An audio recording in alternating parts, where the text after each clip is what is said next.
Everybody, hello everybody. Can everybody please take their seats? We're going to start. I feel like I'm in the theater. Can everybody take their seats, please? Josep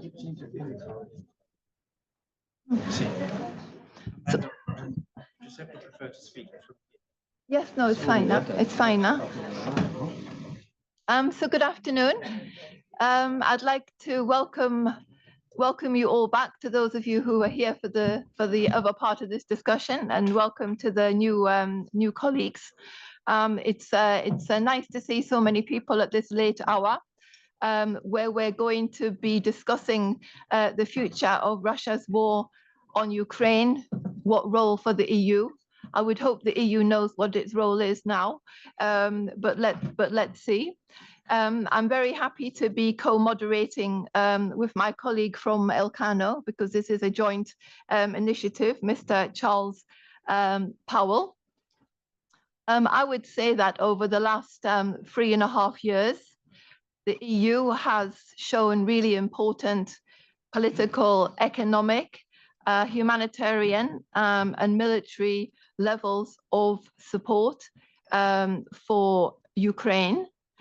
But while this has evolved, this support's evolved and has increased, at least in my opinion, it has never been enough. It has never been anywhere near enough to actually bring about a Russian defeat. Of course, this has become even more complicated now amid the situation in the United States with President Trump.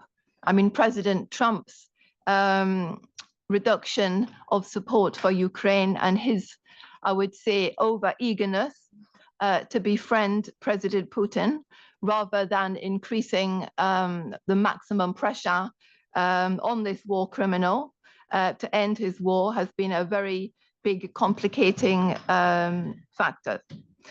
Now, I think while Europeans can hope for a miracle, I mean, we can all hope for the miracle that Trump will come back fully on board, be fully aligned, as it was in the days of Joe Biden. We definitely shouldn't be presuming this. I don't think this is very likely to happen. And we should be moving ahead, presuming that this won't happen. We should be moving ahead, doubling and tripling down on Ukraine, tripling or even quadrupling support for Ukraine in every area, and being much more courageous. And this is what we are here to talk about today, what the EU is doing, what it could do much more and much quicker. And we have two really great guests with us today. Josep Borell, who is very well known in this town, the former High Representative for Foreign Affairs and Security Policy and Vice President of the European Commission, and of course previously Spain's Foreign Minister, among many other things. It's a great pleasure to have you with us today. And Oksana Diakun, who was Deputy Head of the Mission of Ukraine to the EU and a career diplomat for many years. So it's a big pleasure to see you here, Oksana. Now, I want to start with you, Mr. Borell, before handing over to Mr. Powell. As I said, it's really a big honor to be sitting next to you today. You are a very famous man. And we also know that you're a very avid writer and author. Almost 1 year ago, you published a book which was entitled Europe in the Arc of Fire.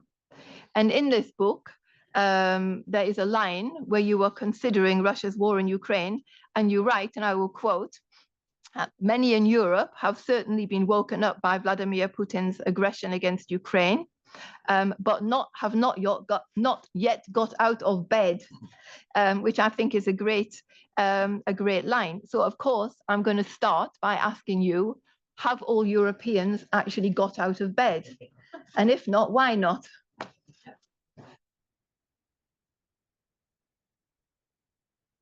Well, thank you very much. Thank you to Elcano for the distinguished fellowship that you have granted to me. It's a great honor and an opportunity to continue engage in the issues I was working here in Brussels for years. Well, the answer, the concrete answer to a concrete question is no, no. One thing is to be woke up.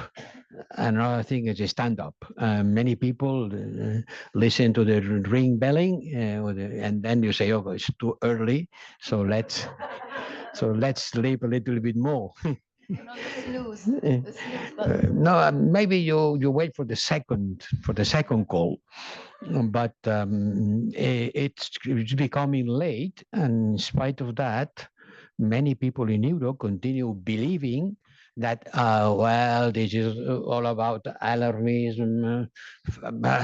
We are very far away. The Russian tanks will not come to Madrid, certainly not. So why should I be worried about? And Ukraine, oh yes, yes, Ukrainians are fighting, and we have to support Ukraine. And we do, but there is always a but. In some member states, no, certainly not. They are engaged because they consider Ukraine the first one, and the second one could be themselves.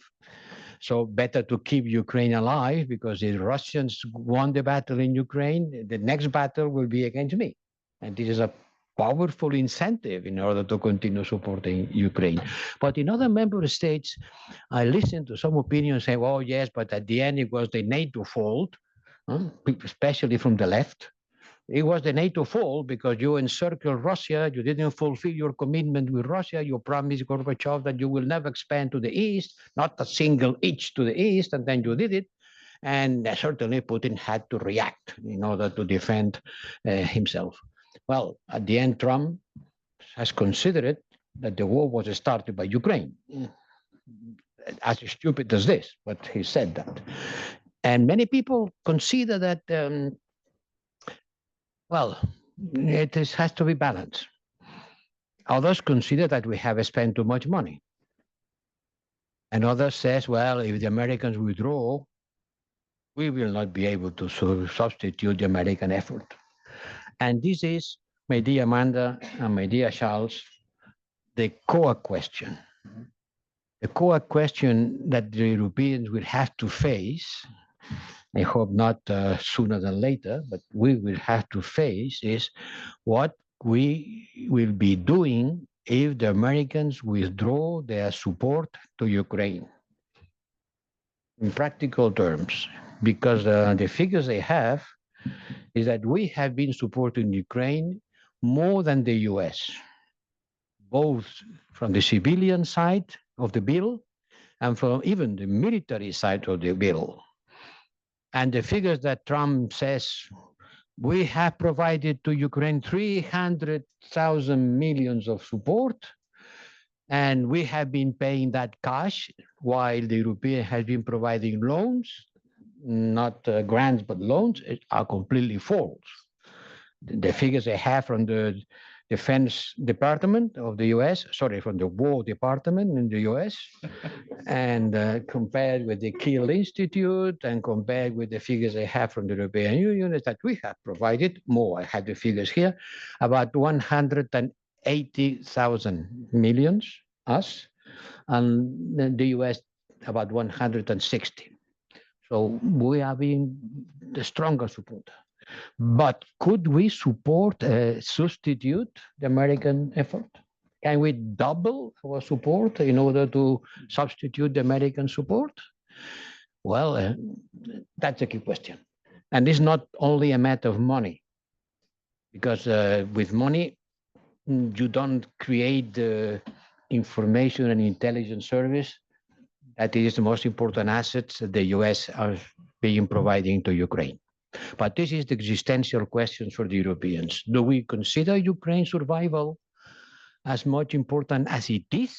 Because I believe it is, in order to double down our effort and to try to look for a stronger support in case that we have to do it alone?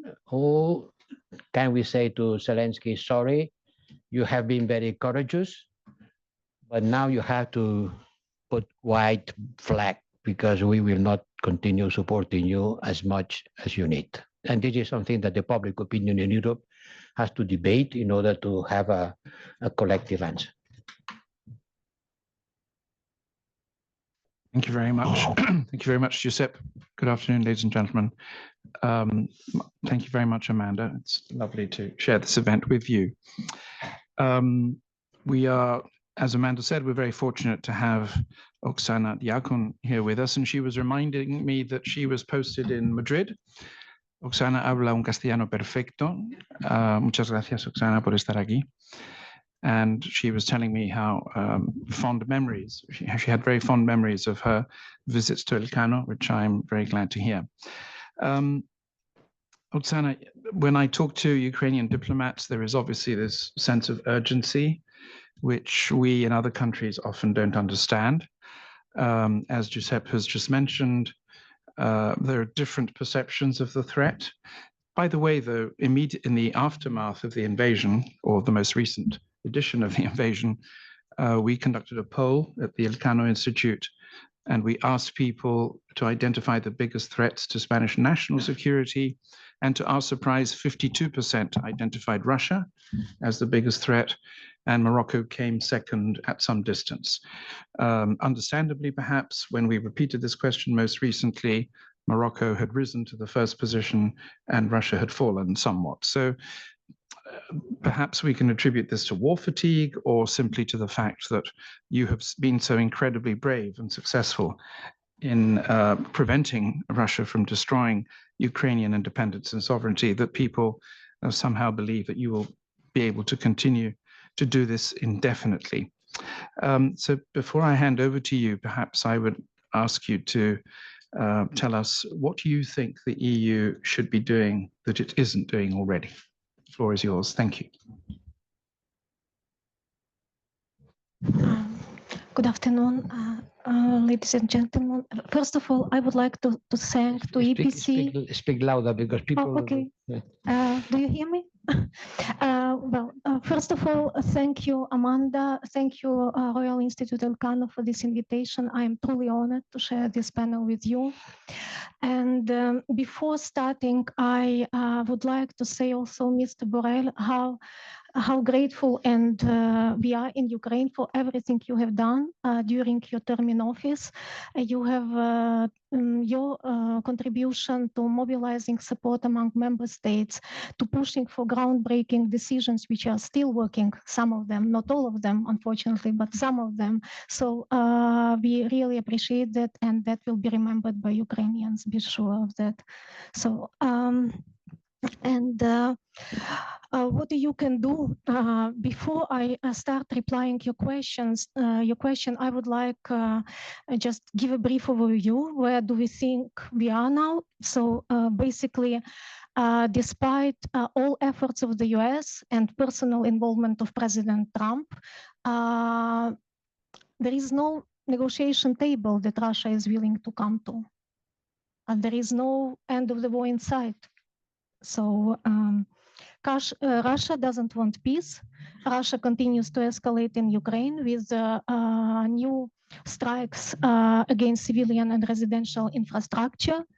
But Russia also escalates against Europe, and all those incursions into Poland, Estonia, Romania, they are not accidental, they are not incidents. So at the same time, Russia on the front line continues to advance at a very, very high cost. And I would like to give you a couple of figures to have an idea of what the cost is. For example, according to our estimates, Russia, for every square kilometers to advance on the ground, they lose 124 troops killed in action. For every captured Ukrainian settlement, if it's even a burned village, it's more than 2,200 Russian servicemen killed. So it's obvious that this pace of losses is not sustainable. And it's also obvious that Russia, thanks to the sanctions that we have in place, starts to feel economic and structural challenges to sustain this pace of war. So to turn the tide, we need a qualitatively new level of support from the EU, and especially now, as was mentioned by previous speaker, that we have new situation with the US when US is willing to sell rather than to help Ukraine according to the previous model that we have. So, but what does it mean, this qualitative level of support? I think the first and foremost, we need further pressure on Russia, and 19th package of sanctions is good. There are some good things inside, like on LNG, on cryptocurrencies, but still on shadow fleet. But even if with these measures, and we hope that these sanctions will be adopted really soon, we have to have in mind that there are more than 350 shadow fleet vessels which are outside, which are there somewhere, continuing bringing oil and continuing bringing revenues to Russia. And also we believe that the proposal for 19th package falls short in terms of trade, real trade limitations for Russia. I mean, while Russia is escalating, we should consider all options should be on the table, and probably we should think also about total trade ban. And in terms of military support, we have a whole bunch of new ideas, initiatives like Rearm Europe, Safe Instrument. So it is important that these instruments are used to support Ukraine and to make sure that we strike a right balance, that Ukraine gets, through cooperation with member states, all necessary to hold the front line. But at the same time, increasingly, we think that it is important that Ukrainian expertise is used also to strengthen European defense capabilities. And all these ideas about wall of drones, Eastern flagship, look, Ukraine is ready to contribute to it, and we believe it's an exercise that can strengthen us both. What else can be done? And well, the main point is how to make sure that we can invest as much money as possible into production in Ukraine and with Ukraine. That is the main challenge of these new instruments. And of course, Europe should use the leverage that it has in terms of frozen Russian assets. We have new developments, new initiatives from the President von der Leyen, which were outlined in her SATEO speech. This new idea how we can use it, but still, we believe at the end of the day, Russia has to pay for everything what it has done, and it's not to European taxpayers to pay for the damage that it was done to Ukraine. So in that term, we also need bold decisions, and yeah, not to be scared to do something really tough. But also, Mr. Borell mentioned here about white flag, and I want to react on that. Of course, you were talking in a metaphorical way. So Ukrainians are not ready to wave the red flag. And according to the recent poll, which was conducted just in the mid-September, 76% of Ukrainians believe that Ukraine still can win with necessary Western support. Western support meaning sanctions, military assistance, and financial support. So I think, well, basically we can discuss what could be inside every element of this, but the feeling among Ukrainians is very clear. And what is also important, I believe, of course, US currently is not the easiest partner, but we need to continue talking to the US. And I believe that we need more scenes like we saw in Washington on 18th of August, when European leaders were with our president in Washington. We need more coordination, and we need more we need to continue engaging with the US, because it is something that we that together, if we coordinate on sanctions, on military supports, we can we can, I don't know whether triple or quadruple, but we can achieve this qualitative edge that can help us not only hope for the miracle, but work for something doable and credible. Thank you. Can I ask you a follow-up question about the domestic situation in Ukraine?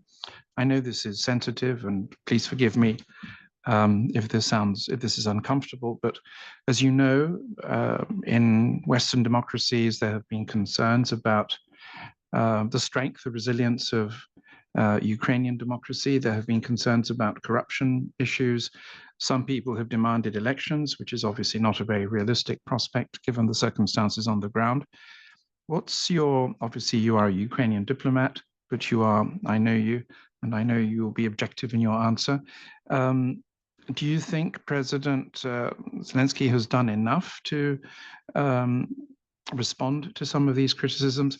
But more importantly, do you think Ukrainian society is responding well to these incredibly difficult circumstances as far as the political institutions are concerned? Well, I can tell that Ukrainians are used to good things. Ukrainians are used to elections, and current situation is obviously not easy. So because we got used to change our leaders according to election cycles, but there is a general understanding and there is a constitution, there is a law. We can't hold election during the martial law. We would need to wait until a ceasefire, at least ceasefire, to be able to organize elections, to be able to make sure that all our military can vote, that millions of our displaced persons can vote. So, and there is this understanding in society. That is my assessment, at least from the people I'm talking to. Also, on your question on reforms and some other internal challenges, of course, Ukraine is, and I haven't mentioned something important when I was responding previously to your question about accession. Well, Ukraine is doing very complex reforms which are linked to accession, but not only to accession, because we understand that we need these changes internally, and we are doing our best in these very difficult conditions to make sure that we are a better state where there is rule of law, where politicians are accountable. That is our goal, and that is what society wants. But of course, having a credible accession process would help a lot.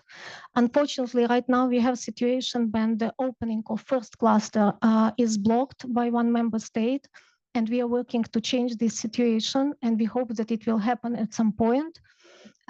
Also with the help of all EU institutions and member states. So yes, it's not easy, but we are aware of the challenges. We have very strong civil society, which is working as a watchdog, which is encouraging politicians to do right things. And our politicians are listening to the people. And I think that the most important thing, and we are very much committed and determined to make sure that we succeed in this path.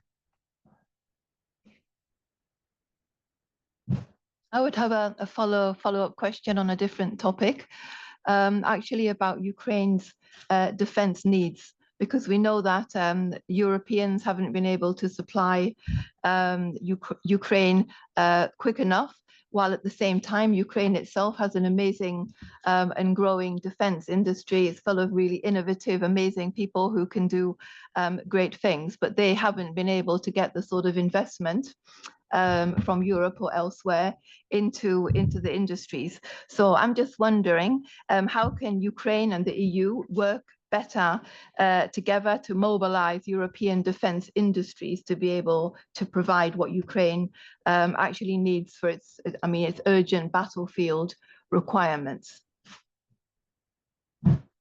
First, allow me to say before that nothing that I could say can be interpreted as a criticism to anyone of the people who are today in office. I think everybody is doing the best they can, but the question is very relevant because certainly Ukraine has been developing capacities, industrial capacities that go further the ones that we can supply to them. It has been talked about in the previous session, and I have witnessing this. I've been visiting the factories of drones. On my first visit to Kiev, the factories of drones like a pizza, no? That cost nothing, well, nothing. You can buy them for 5,000 euros. That can fly 25 kilometers with 20 kilograms of explosive, being directed as a joystick, the one that our grandsons have at home, and they were producing 500 per day. The second visit, they were producing 5,000 per day. And so it's certainly an extraordinary capacity. I've seen the young engineers, people mobilizing their capacities to build a factory in an underground building, and a lot of people working in order to produce 5,000 drones per day, which are, I said, very easy to use in the front line. And I think that thanks to this kind of capacities, you have been able to resist maybe more than with our support that came late and too slowly. And I said that many, many times, and I can explain why.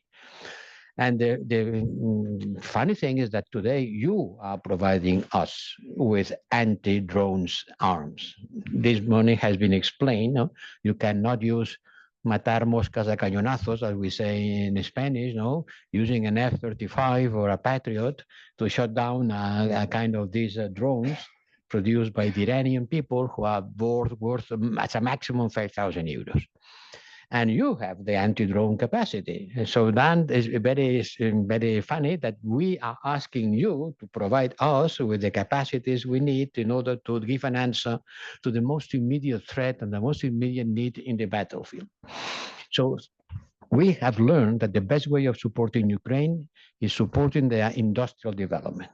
And I think we started doing that and we continue doing that. And I think that today is a clear awareness in our European institutions that better than produce and to send, and I don't know how many thousands of kilometers far away to reach the front line, is better to produce in Ukraine. And this is happening, and we are doing with, and we have to do it just more. And I'm saying that the key words of the history of support of the European Union to Ukraine are more and quicker. We had to do more and quicker. And immediately after the invasion, nobody was expecting Ukraine to resist. Maybe not even you. Certainly not Putin. Putin was fully convinced that in a couple of weeks maximum, he was going to be in Kiev and Zelensky in Siberia. This is with their plan, and it is continuing willing for this plan. And I remember very well when we offered Zelensky and his family to be evacuated from Kiev. We were so convinced that it was impossible to resist that we offered Zelensky, okay, look, we can exfiltrate you from you. And Zelensky's answer was, I don't need a taxi, I need arms. I don't need a taxi, I need arms. And well, we decided to give arms because sanctions, economic sanctions, which is the immediate answer of the European Union to anything, we are going to put sanctions. Well, sanctions were not going to stop the Russian tanks. The Russian tanks were driving to Kiev, and the economic sanctions will come when Kiev will be already taken by the Russians. So the most important thing was to give arms to Ukraine. And the history of us supporting you has been, and I think I can say openly now, a history of, ¿cómo se dice en inglés? Hesitation. A history of hesitation. We offered helmets. The first step was to offer helmets. And 3 years later, we offered an F-16.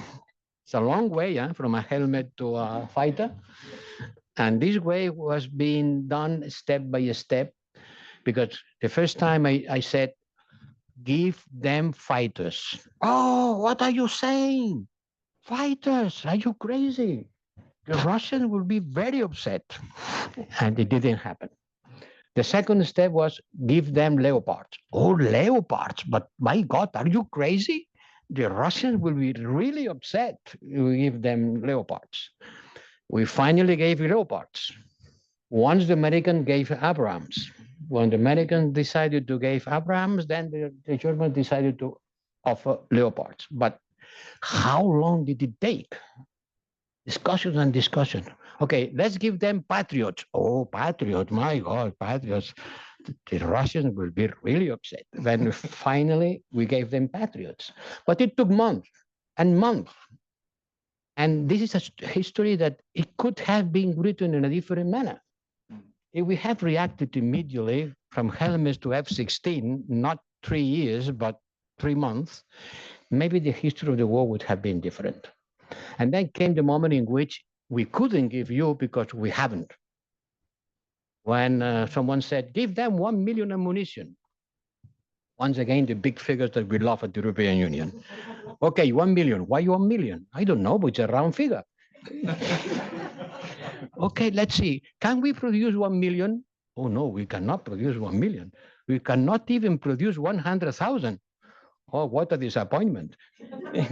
And then we started increasing our production capacity, quickly buying. Who on hell has 155 ammunition? Who has 155?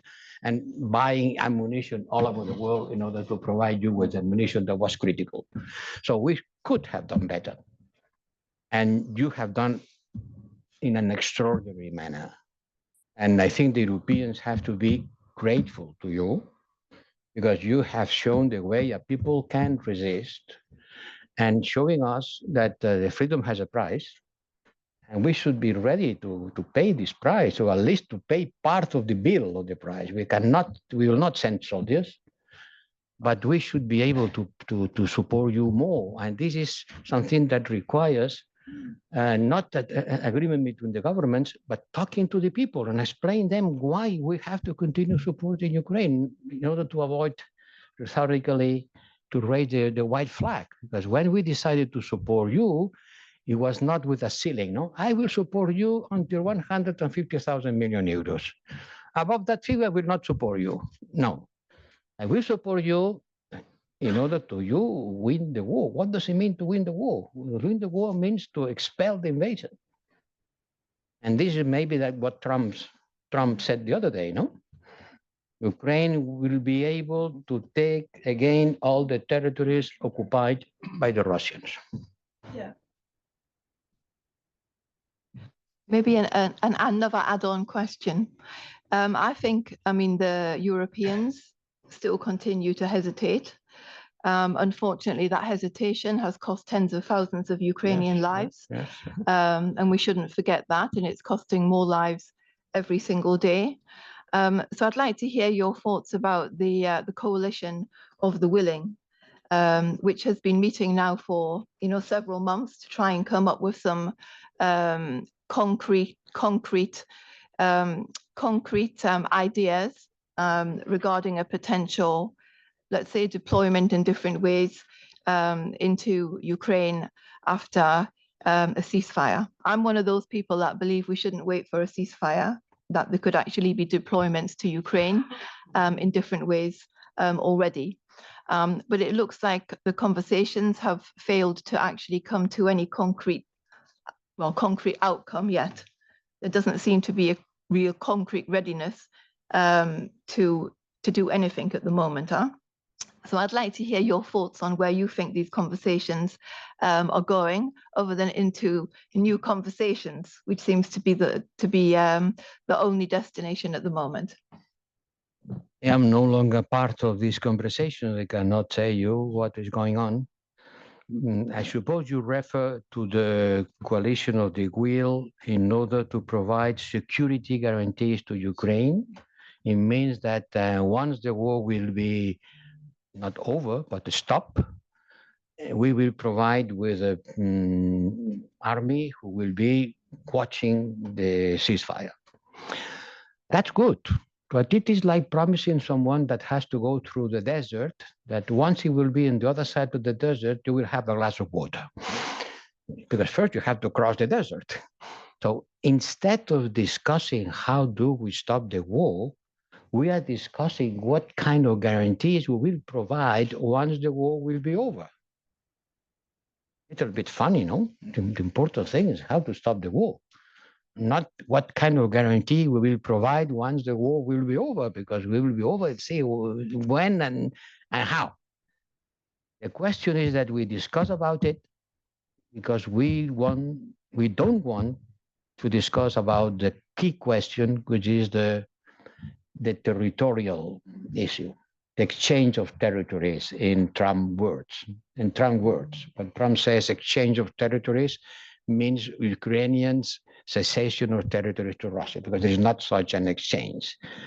And since this is very difficult to discuss in Washington, when all our leaders went, in order to avoid the discussion being focusing in something embarrassing, because certainly had Zelensky gone alone to Washington, he had been in a very difficult situation. Because Zelensky alone in front of Trump would have put on the table the agreement that he managed with Putin in Alaska. And I think that the fact that the European leaders were there, well, the setting was not very good. And the setting was not very good, all surrounding Trump and Trump sitting in the table, like the big Manitou, no, and the others around him. The setting was not good. But the result was good. The result was good because they went out of the meeting without looking at the difficult issue of the territorial exchange. And then they started discussing about the coalition of the willing or the coalition of the unwilling, because some of them they don't want. And the coalition is for what? Which is the purpose of the coalition? To ensure the implementation of the ceasefire. Good. But how do we get to the ceasefire is something that still remains to be discussed.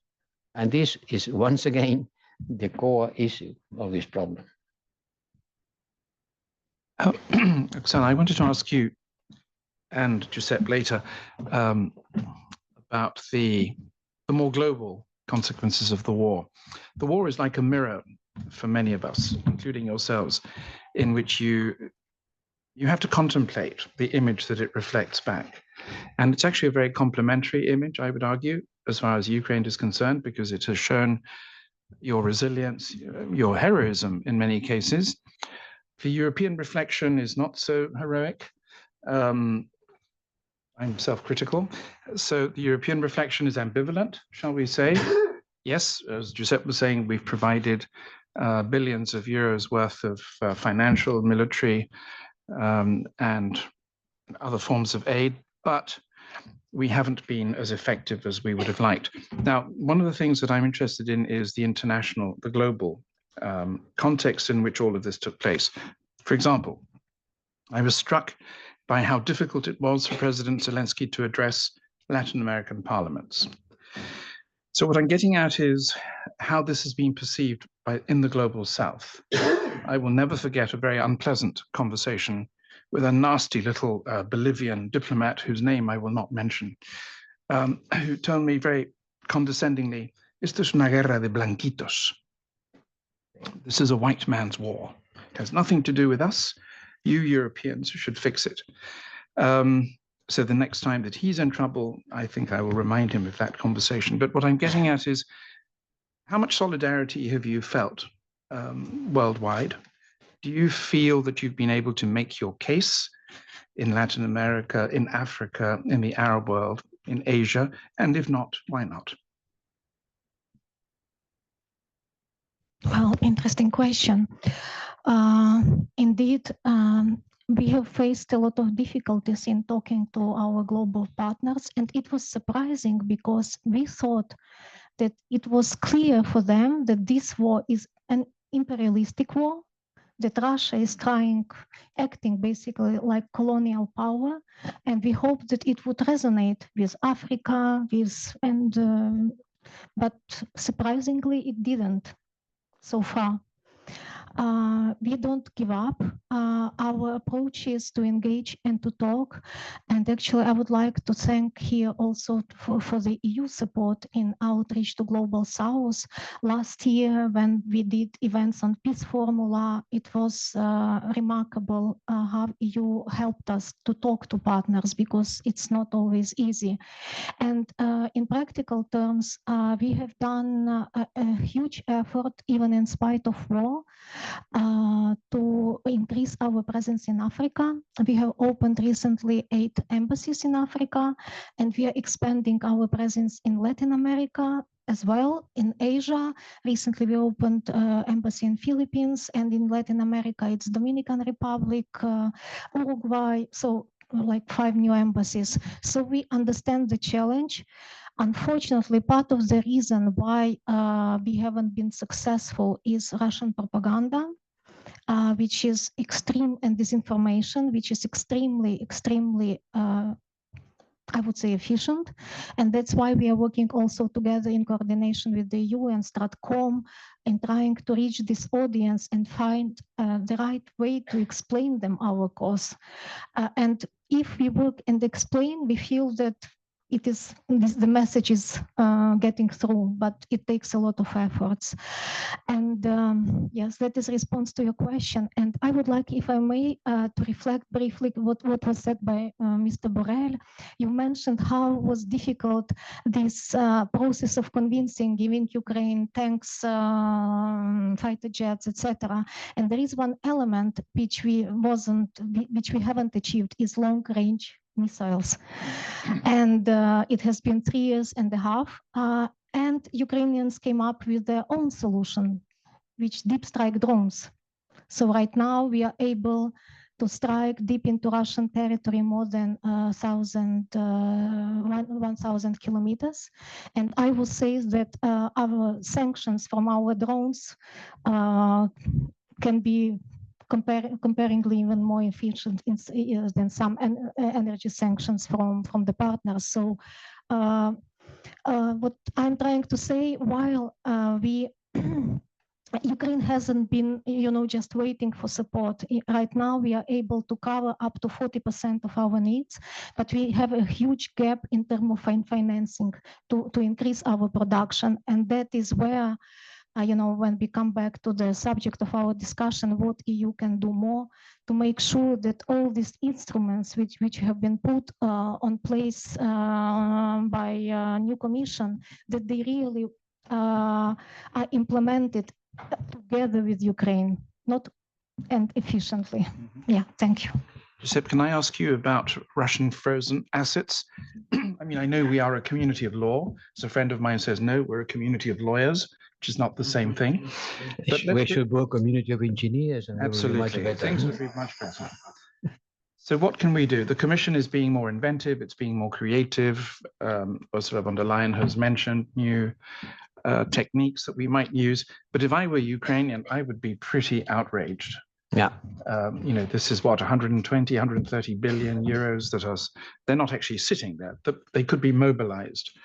What was your experience with the Russian assets debate when you were HRBP? Well, it was a long story. When we started looking for money, and we saw that it was not enough money in our pockets, immediately came the idea, we have a lot of Russian money in some of our banks. And then it started a battle of lawyers.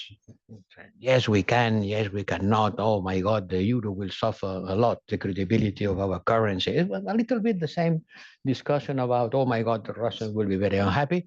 Oh my God, the investors will be very unhappy if we show that we take the money of the Russian assets and we take them, because nobody will believe.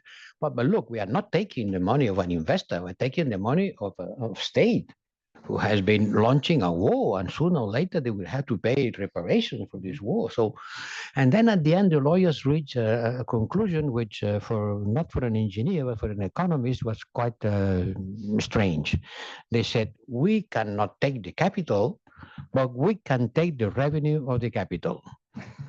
And I said, my God, if the capital belongs to someone, how can I explain that the revenue of this capital doesn't belong to him? No, you have a capital and I have a revenue. The revenue belongs to me as much as the capital itself. No, no, no, no. From a legal point of view, we cannot take the capital, but we can take the revenues. Okay, let's take the revenues. And then we took the revenues, and with revenues, we created a collateral in order to launch a debt that will provide financing to Ukraine.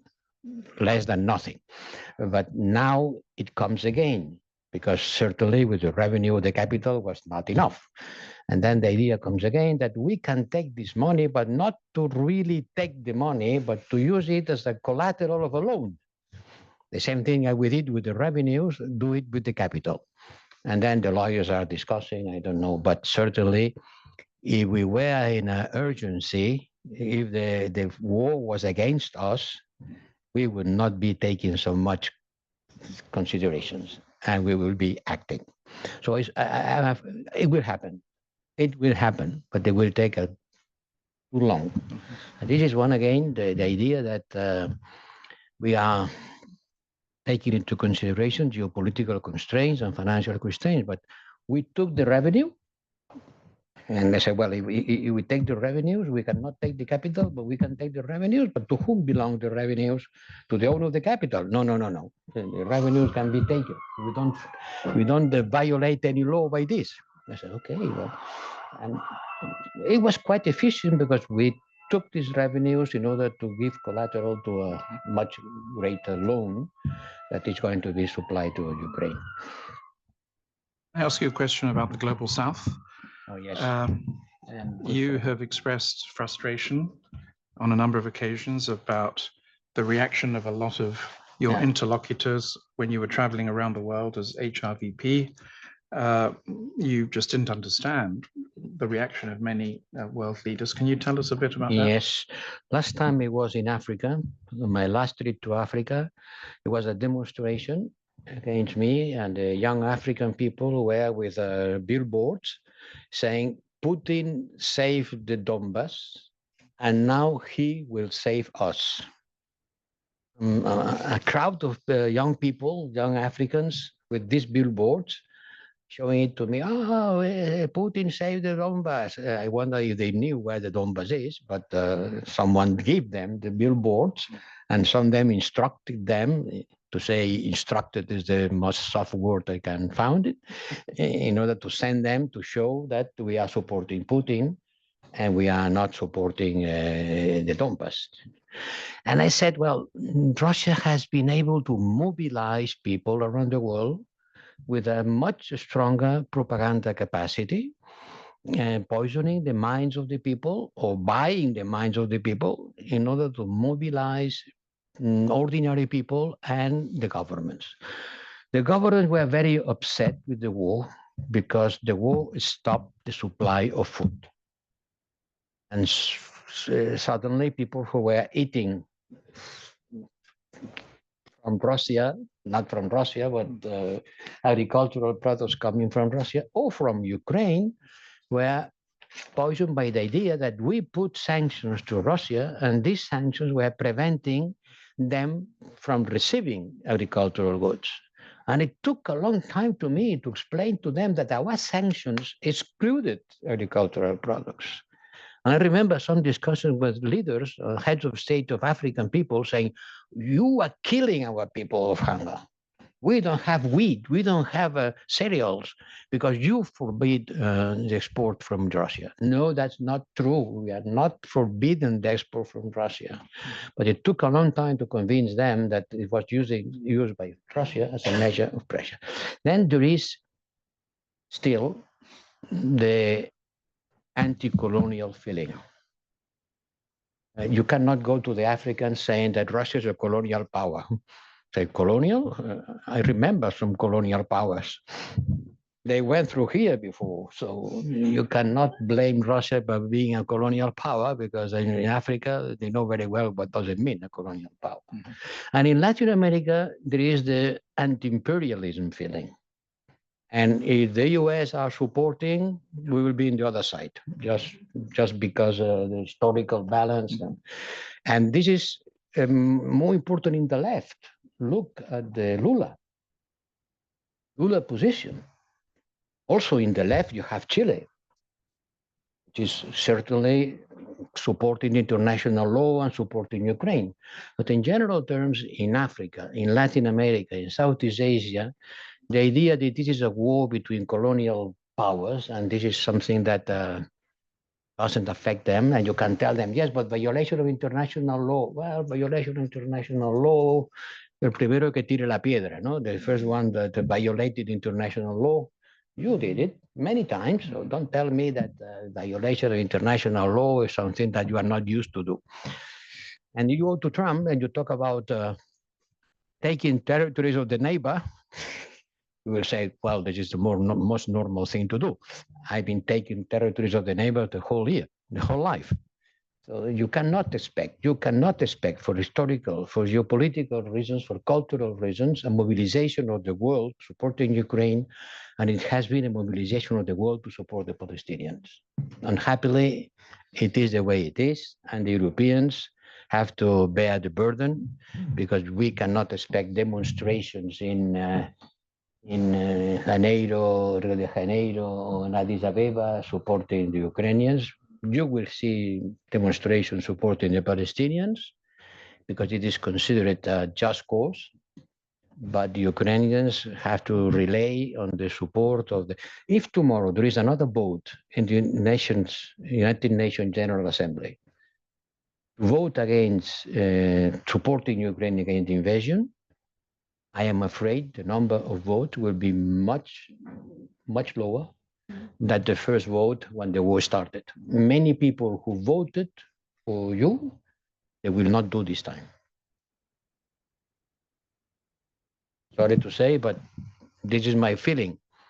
They will not vote more enthusiastically to support Ukraine in front of an invasion today that they did at the beginning of the war. But there are some issues where you can get some traction from the global south, because we as a think tank have also done quite a lot of outreach. And one of those is the issue of the stolen, kidnapped Ukrainian children. It's a heinous crime. I mean, it's a war crime. It is. And it's terrible that we even have to use this as a way of getting support, but it does actually touch the hearts of countries around the world.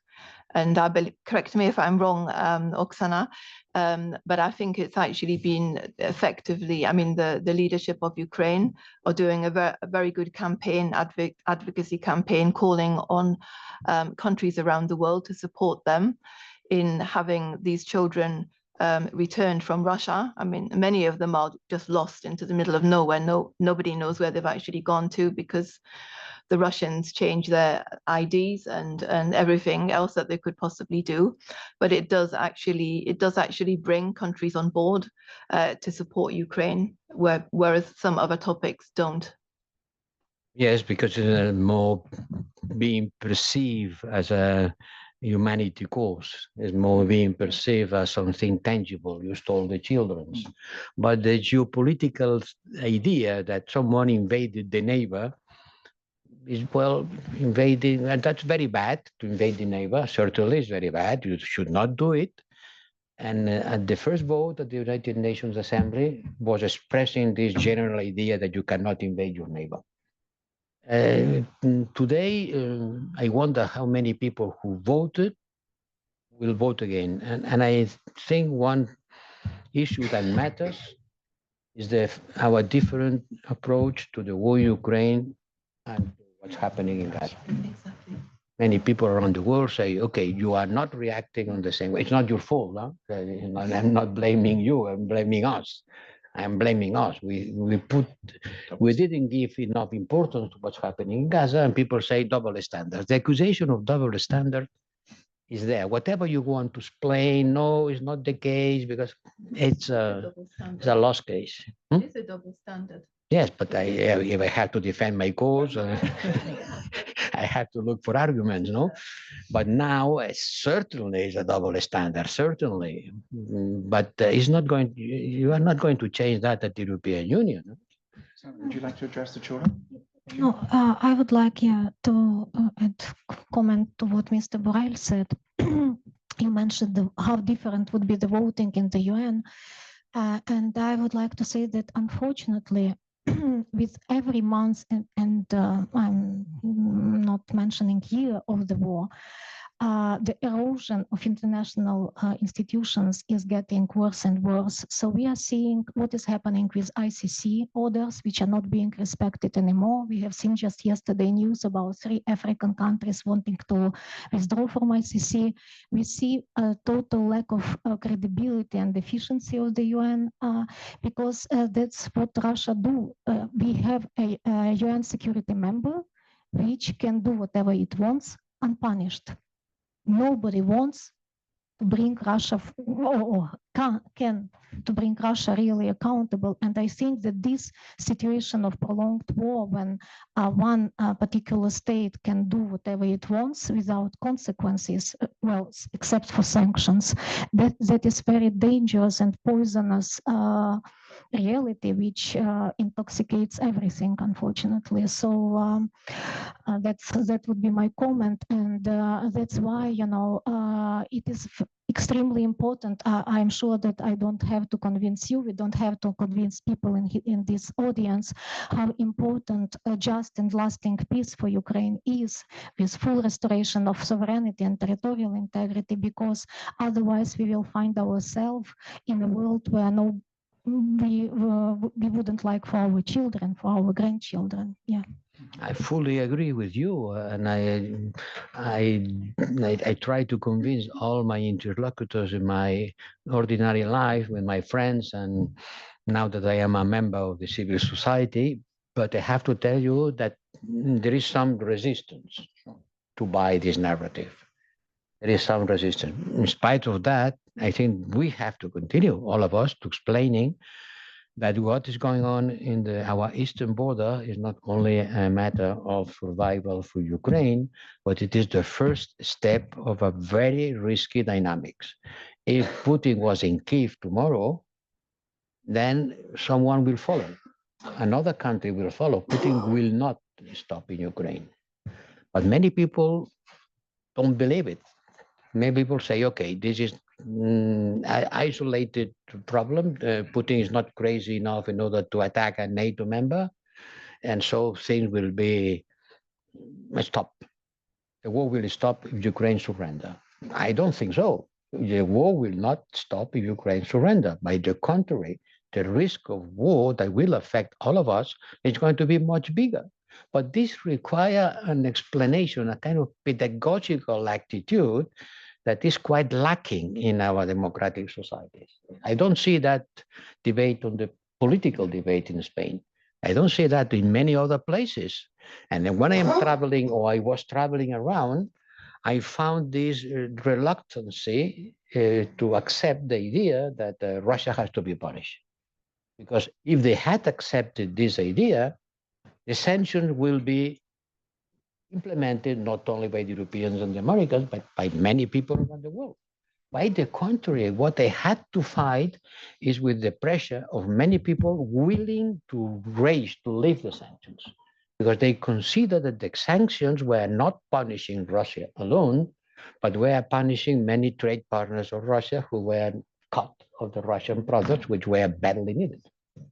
I ask you specifically about sanctions and perhaps more generally, lessons learned from your experience as HRVP. What has worked? What hasn't worked? This is now the 19th package of sanctions, which again, some people find slightly humorous.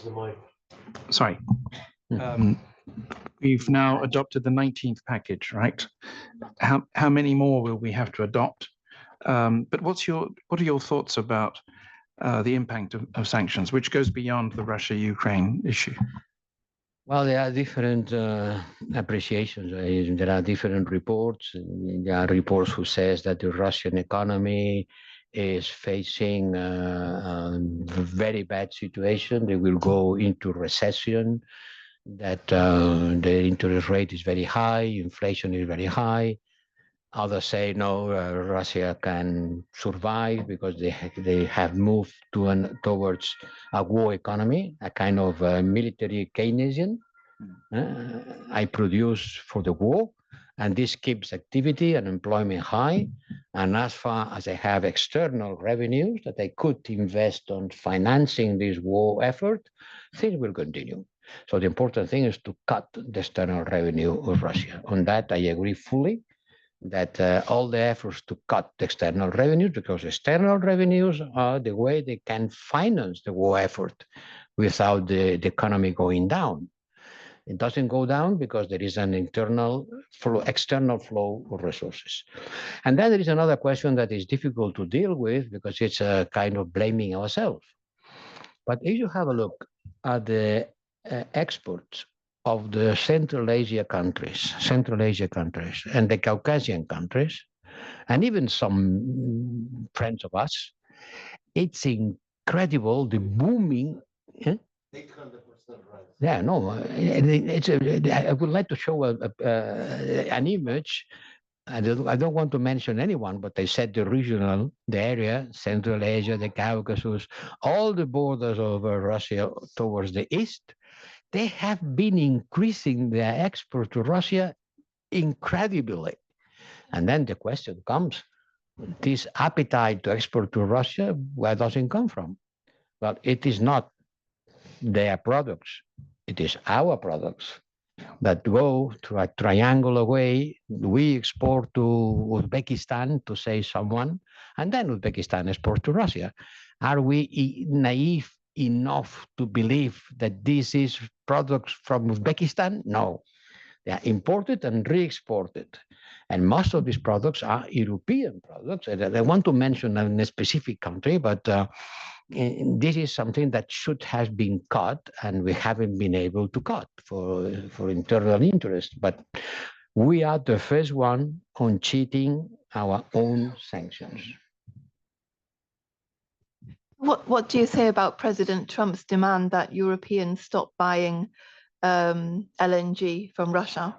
I mean, there's still some countries, including your own, that purchase LNG. I know that the Commission has set the 1st of January 2027, I think, as a deadline. Do you think that Trump's demand could actually shorten this? Are you ready to give up your Russian LNG? First, the Trump demand obeys also to a private interest. Yeah. You buy less gas from Russia, maybe you will buy more gas from the US. Maybe, no? Maybe it's a way of taking some competitor out of the market. And that's why he says, you have to punish China if China continues buying hydrocarbons from Russia. Not only you have to stop buying, but you have to punish the ones who buy. And the one who buys is mainly China and India. And then the Europeans continue buying gas. Well, the amount is quite low. And in Spain, it's true that he is buying some more gas than needed. Most of it is being re-exported because Spain has the liquefaction station and some of our neighbors don't have. So it's good. I support the idea of the Commission in 2027. My God, 2 years from now. 2 years from now to stop the buying of the gas. Why we haven't done it from the beginning? Why you haven't done from the beginning?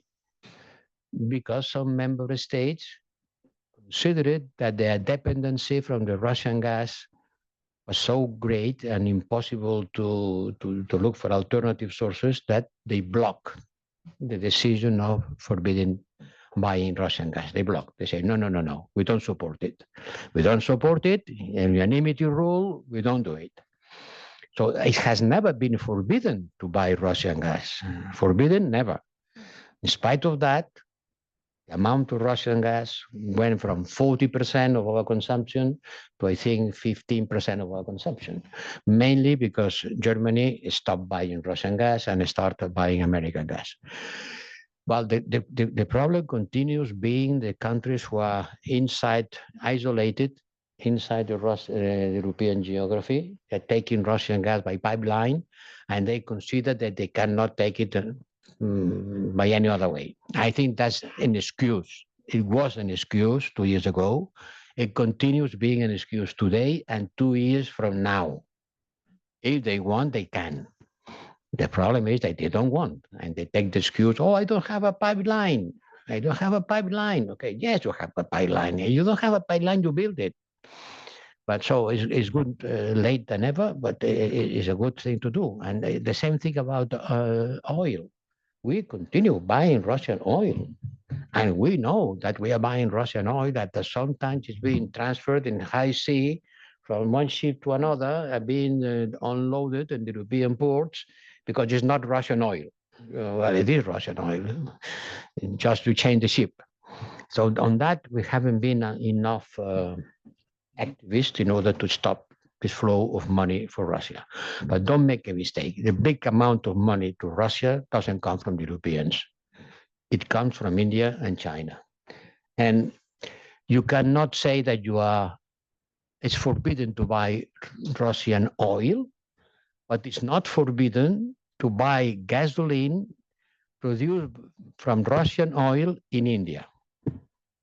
India buys Russian oil, distillates the oil, produces gasoline, and we buy Indian gasoline. Let's be a little bit serious. This Indian gasoline is being produced by Russian oil. So if you forbid to buy Russian oil, you should forbid to buy the byproducts produced by Russian oil. But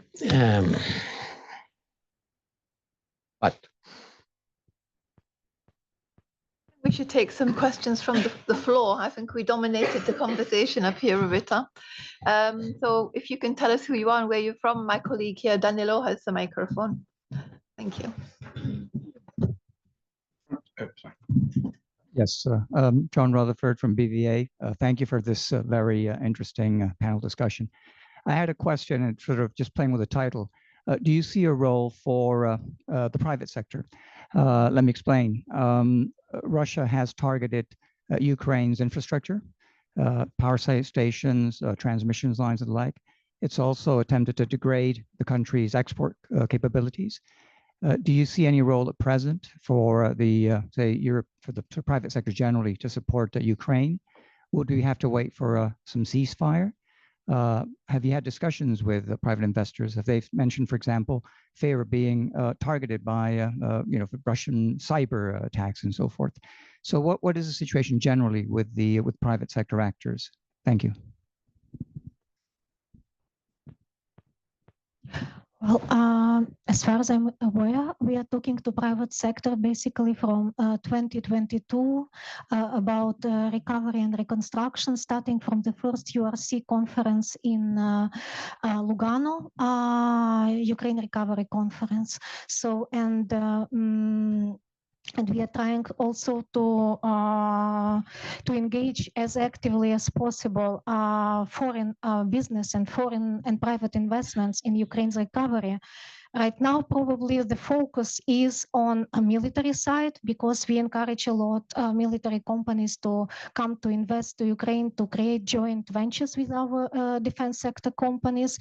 But it can be explained by objective reasons because we need to scale up the production of everything we need for the front line. But we see, of course, a lot of potential also for energy because our energy system has been hit very heavily, and unfortunately, we expect another bad campaign in a couple of months. We see that Russia is already preparing to hit again our energy infrastructure. So, and also our approach has been where it is safe, we should support and encourage, recovery and sustainable functioning of our economy. That is part of the reason why we have been resilient and able to survive. So to boost economic activity as much as possible and encourage also private sector to be part of that effort. And I know that a lot is going on on the state level. So if you are, I heard correctly, you are from Spanish company, yes? BB, yeah, Spanish bank, yeah. So that would be,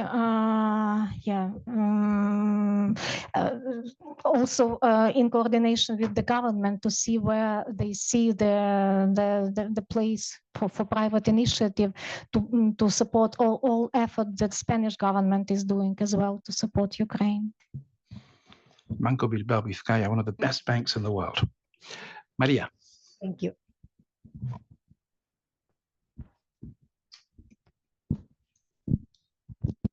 Thank you, Charles. It's a very brief question regarding the title of the session. What role for the European Union? My colleague Carlota said in the previous panel that Trump is helping us to take more responsibility within the NATO. Is Putin helping us as European Union and working in favor of this unity that sometimes you mentioned that is very difficult regarding Ukraine and our support? Is Putin helping us in a way regarding these flights into some European countries, some European members of the European Union? I mean, what impact, if there is any possibility, could have these flights, these short flights from Russia that I'm almost sure that they are not incidents. Is there any possibility to help us within the European Union to be more serious regarding the threat? Thank you.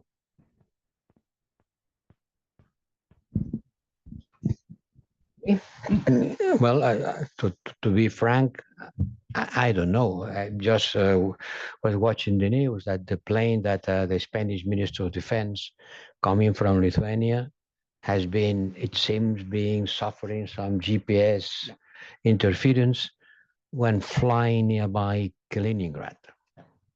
Well, the plane of the President von der Leyen also was supposed to have some interference, and at the end it seems that it was not the case. You know, the GPS is not something that has a strict border.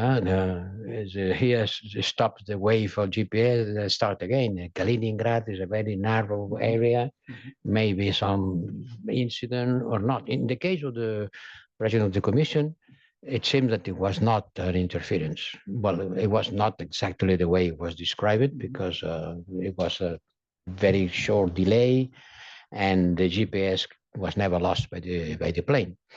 In the case of the Spanish Ministry of Defense, maybe in the case of drones and in the case of overflights on some islands in the Baltic, certainly Putin is testing our capacity to react. If you want to be pushing someone, you will do the same thing, exactly the same thing. You will overfly the island, you will send a drone which costs nothing. And someone said this morning, to shut down one of these drones that costs nothing with an F-35 is absolutely ridiculous. But the one who knows how to shut down the drones using another drone is Ukraine. So we have to buy military capacities from Ukraine. And certainly Putin is trying to make us to react more or less and see what Trump is saying and which is our capacity to react. So the weaker we look, the stronger will Putin feel. So we have not to show neither an exaggeration because NATO has been very prudent. NATO has not used the word attack. Has been used the word violation of their airspace. Yeah. Not even an intentional violation of their airspace. It was the softer reaction from the diplomatic point of view. Because you say that I have suffered an attack, then you have to react. So better not to say that. But I don't know. Certainly, Russia will create as many troubles, micro troubles along our borders in order to keep us nervous. I was mentioning to Oksana that in Helsinki the other day, the Ukrainian ambassador said, just shoot them down. What are you waiting for? Just shoot these bastards out of the air. And, there is due process and you might make mistakes. And the example they quoted was Turkey. Remember Turkey shooting down a Russian plane? But as our friend from NATO the other day was reminding us, that didn't end up terribly well for the Russians either. So, there is due process. There are procedures for these things. There may be accidents. It may not all be intentional. So we have to be very careful, but not out of fear of irritating Putin, but simply because we are not Russia. We're a little bit better than that. It is not the same thing to shut down something flying, maybe coming from Russia, that to shrink a boat on the Caribbean. So to bomb a Caribbean boat coming from Venezuela is one thing. To shut down a flying object coming from Russia is another. I'm not sure I'm happy about shooting at ships that you haven't identified properly either. But anyway. No. I'm not saying that you're happy. I'm saying that it is cases and cases. Yes. I'm sure you and me were strongly against this kind of attitude. Totally. Any more questions from the audience? Perhaps addressed to Oksana about the current situation in Ukraine. How do you feel the war is going on the ground? You've looked very serious this evening. I'm sure you have reason to be serious, but are you more optimistic than you were a few months ago?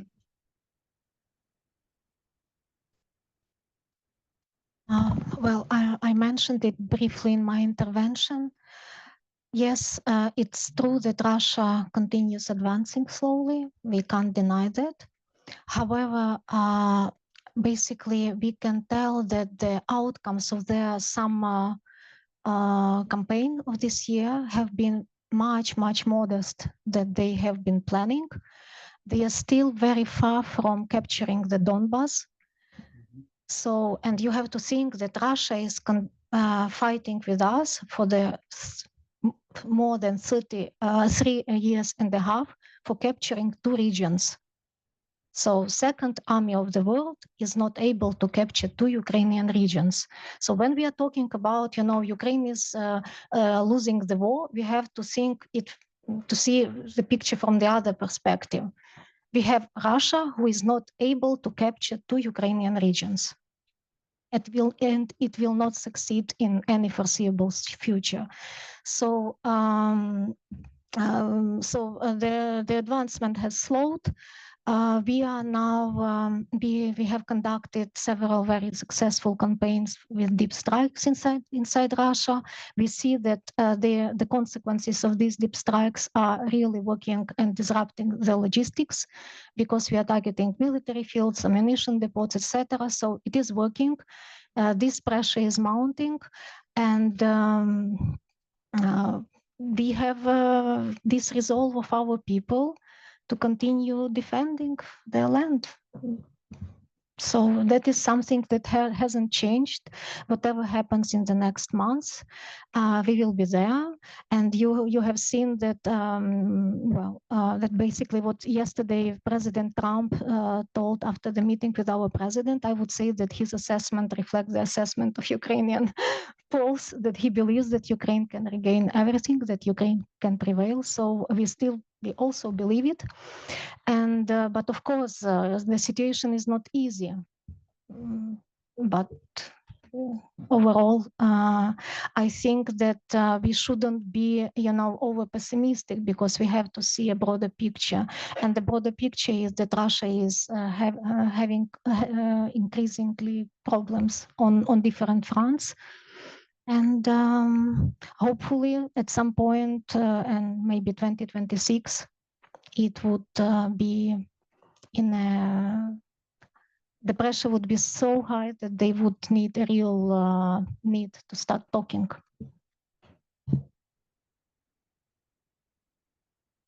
Maybe a very last question about the EU accession process. I mean, how important is it for Ukraine that this proceeds smoothly and that the rest of the EU is able to prevent Hungary's current veto on the fundamentals cluster? Well, yeah, the accession is really very, very important, and we have seen that Ukraine's accession is unique not only because it's the first accession which is being done in times of war. We have seen accession which is sort of real-time has an impact for the prospects of peace, if I can. So we see currently Ukraine's accession is a key element of the future security guarantees for Ukraine. So of course, it is very important for us that it goes on. It is important to the pace of opening new clusters is important to keep up as well at the pace of our internal reforms, because of, yes, we know that what we have to do, but it's always easier, you know, to ensure the dynamic when you have this timeline and you have you know, light in the end of the tunnel. So it is important also for mobilization of internal support for necessary laws and steps which we need. In terms of Hungary, as I mentioned, we continue working with Hungary, trying to explain and and our point is always that having Ukraine as a member of the EU is also the best guarantee for Hungarian minority.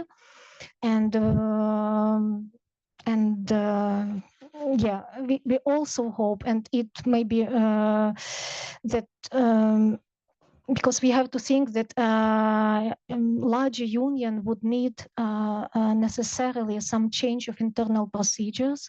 Right now we have accession methodology, which is very strict, which basically doesn't reflect this geopolitical drive for accession that we see now in the current commission. So we hope that this accession methodology might be reviewed as well, because in our opinion, yes, you need unanimity to open accession negotiations, to grant candidate status, but unanimity for every technical step along the way to open and clusters is probably not so necessary. So we hope that there will be also some continuation of discussion inside the EU on this as well. I have time for one final question, apparently. I have. You're the last. Yes, I am the last. I have the honor to be the last. Thank you very much. Anna Caprile from the European Parliament Research Center. Thank you very much for organizing this and for inviting part of the European Parliament Research Center. I have a question to Mr. Borell, who amongst various titles was also the president of the European Parliament. He left a mark also there.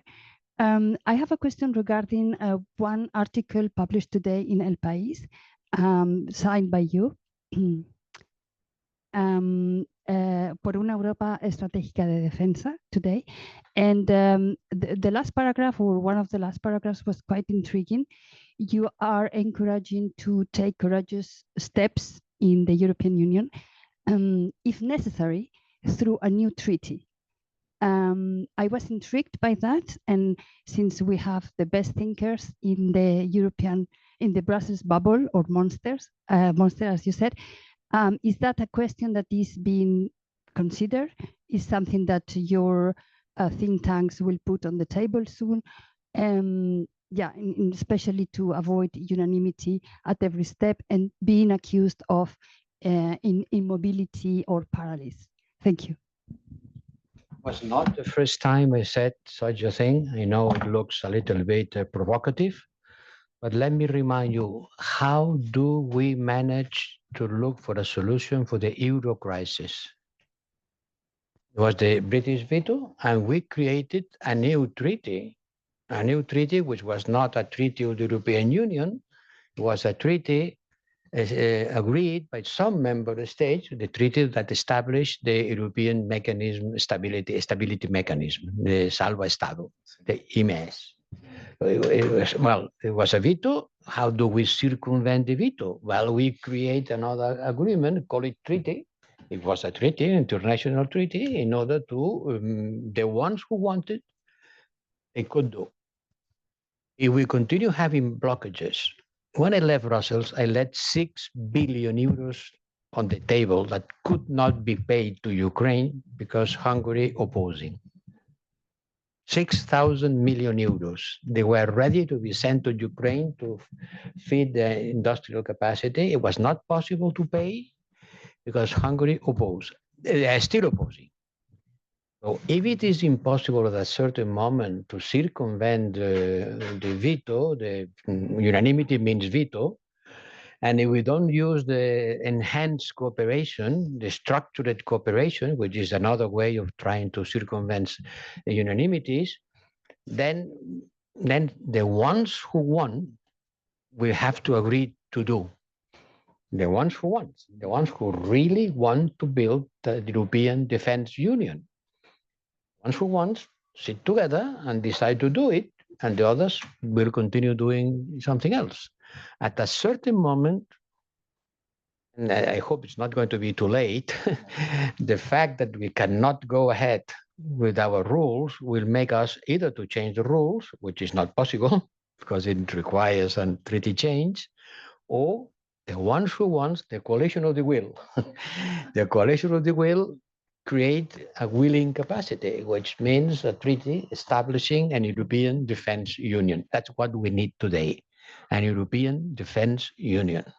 And this is not going to be created by circumventing the competences of the Council and by the Commission saying to the member states on what they have to invest in defense, because the ministers of defense will not do whatever the Commission wants. It has to be done by the ones who have capacities. And the ones who have capacities, each member states and their armies and their defense ministers sitting together and deciding to act. I'm sorry, but maybe I'm saying that because I am not longer in office, but no, but that's true. So you can't continue circumventing and saying that, and now we are going to do, and at the end we don't do.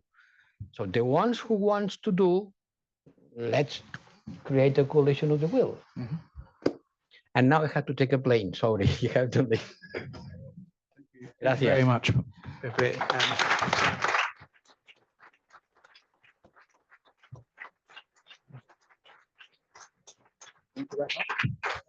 Muchas gracias, Carlos. Ha sido un placer. Eso es para la embajadora. Sí.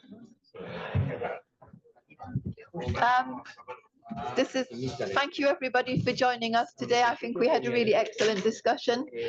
We covered many different topics, and thanks to the cooperation with Elcano. Thank you very much, Amanda. Thank you.